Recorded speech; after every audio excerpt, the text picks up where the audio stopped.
الرحمن الرحیم باب المرابحه و تولیه روانو سبق نمبر 10 مخته مصنف رحم الله فرمایی فإن اطلع المشتري على خیانة فی المرابحه که مشتری ته پاته ولګېدله چې مو سره خیانت کړی مرابحې کې شین ایلیو چېرې دا شی مو ته په لاس زره کې پرېوتلو 12 کې مدیر کړی منځ کې دي د خپله پرېوتلو 8 زره کې لاس نه یلو د دې کې 2 زره دي خیانت کړی ګاټې کې فهو بالخيار عند ابي حنيفه رحمه الله امام صاحب مذهب کې اوس داسې مشتری ته اختیار ده ان شاء اخذ بجميع ثمن کا غوړي دا شاید په امدوره کې قبول کی و ان شاء رده کني واپس دي کی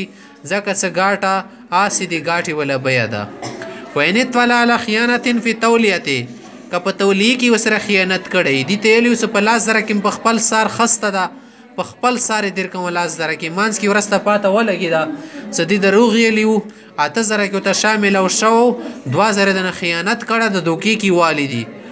نه که خیانت پاته ورته تولیه کې ولګېږي اسقطها من الثمن د خیانت له 100 روپۍ دي 2 زره د دونه کاټ کې 8 زره ته دي وغورځوي وقال ابو يوسف رحمه الله فرمایي چې يحط فيهما خیانت وسره په مرابحې کې کړي او که تولیه کې دواړو کې به تنه روپۍ رقموي وقال محمد رحمه الله امام محمد سیبی چې لا يحط فيهما په مرابحې تولید وړو کې ونه قیمت مرکمه سمن لکه یخیر فيهما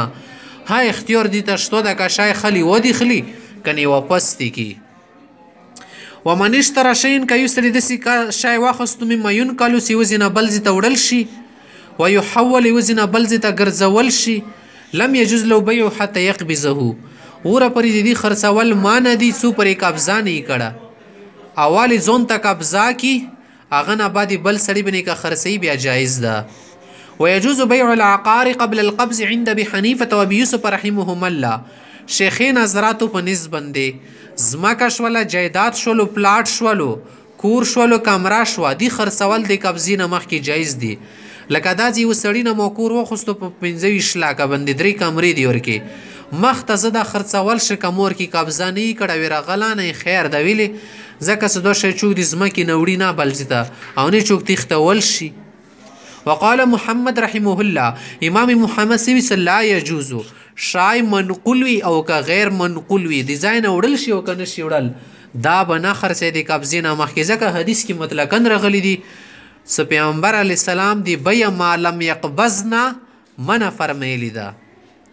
ومن اشترى مکیلا مکایلتن یو سړی د کیلی شی وستلو په کیل سره مکایلتن منه کیل سره او موزونا موازنتن وزنی شی په وزن سره خستو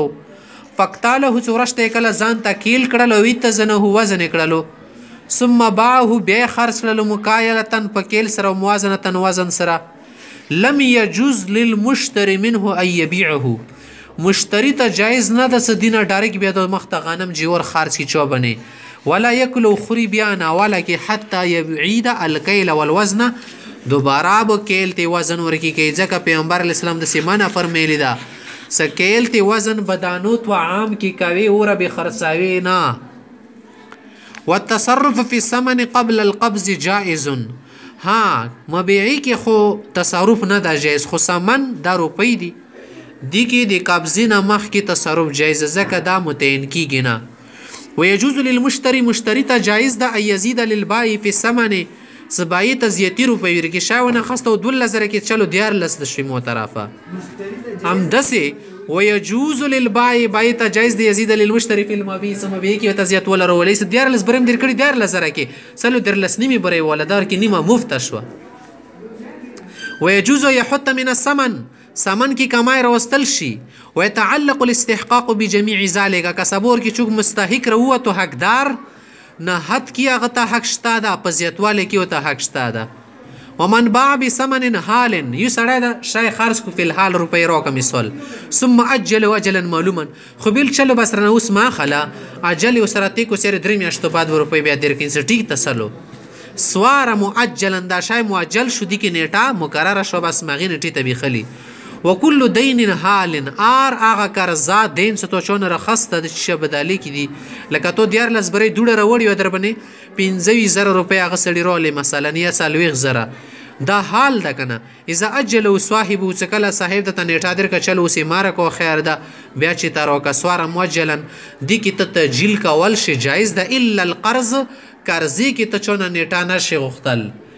زکه س قرضه مفت ولا شاید تبرع احسان ده فإن تاجيله لا يصح دی کی اجل لګول صحیح نه دی زکه د به سود تسی مفت ولا شاید